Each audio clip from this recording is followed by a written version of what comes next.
कुरकुरीत असा पातळ पोह्याचा चिवडा कसा बनवायचा हे मी तुम्हाला आज दाखवते। जर तुमचा चिवडा जर कुरकुरीत होत नसेल, नरम पडत असेल तर काय ट्रिक्स वापरायचे हे मी तुम्हाला व्हिडिओत दाखवणार आहे। तर तुम्ही नक्की ही व्हिडिओ पहा। हा चिवडा दिवाळीसाठी आणि प्रवासासाठी हमखास बनवला जातो, तर ही रेसिपी तुम्ही शेवटपर्यंत नक्की पहा। ही रेसिपी खूप सोपी आणि सरळ आहे। तर आपण हा चिवडा कसा बनवायचा ते बघूया। तर चिवड्यासाठी आपल्याला पातळ पोहे लागणार आहेत। ते मी 2 उन्हामध्ये गरम करून घेतलेले आहेत। जर तुम्ही गरम केले नाहीत, बघा असे कडक झाले पाहिजे, कुरकुरीत झाले पाहिजे। जर गरम झालेले उन्हामध्ये गरम केलेले नसतील तर तुम्ही कढईमध्ये ह्याप्रमाणे आपण गरम करू शकतो। मीडियम गॅसवरती आपण हे भाजून घेणार आहोत। 2 मिनिटं भाजून घ्यायचे आहेत, म्हणजे हाताला आपल्याला कुरकुरीतपणा येईल तोपर्यंत आपल्याला भाजून घ्यायचे आहेत। बघा, आणि ते कुरकुरीत राहण्यासाठी आपल्याला थोडंसं मीठ पण त्याच्यात घालून घ्यायचं आहे, म्हणजे आपले पोहे कुरकुरीतच बनतील।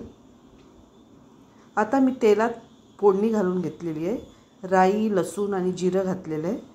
हे चांगलं लाल होईपर्यंत आपल्याला फोडणीमध्ये परतून घ्यायचं आहे। त्याच्यानंतर मी मिरच्या टाकलेल्या आहे। आपल्याला जेवढ्या तिखट लागतील तेवढ्या मिरच्या टाकून घ्यायच्या आहेत। कढीपत्ता टाकला आहे, भरपूर कढीपत्ता टाकून घ्या। बघा याप्रमाणे आपण कढीपत्ता टाकून घेतलेला आहे आणि त्याला आता आपण परतून घेऊया।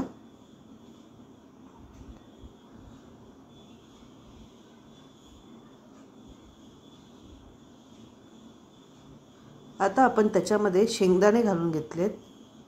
बघा 1 बाउल आपण शेंगदाणे घातलेले आहेत।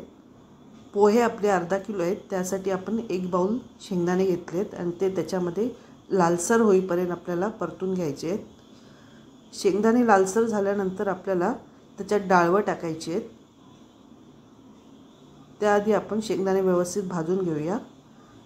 शेंगदाणे भाजायला वेळ लागत असल्यामुळे आपण डाळवं नंतर टाकून घेणार आहोत। बघा ह्याप्रमाणे आपण डाळवं टाकून घेतली आहे। चण्याची डाळ आहे, ही भाजक्या चण्याची डाळ आहे, ती आपण 1 बाउल टाकलेली आहे। ती व्यवस्थित आपण थोडीशी भाजून घेऊया।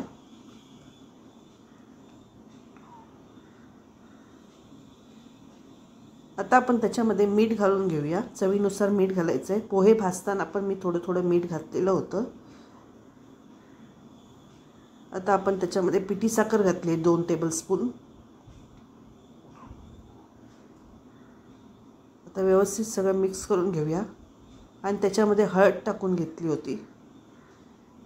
आणि आता ते मी पोहे भाजून घेतले होते त्याच्यामध्ये मी टाकून घेतले आणि मिक्स करून घेत आहे।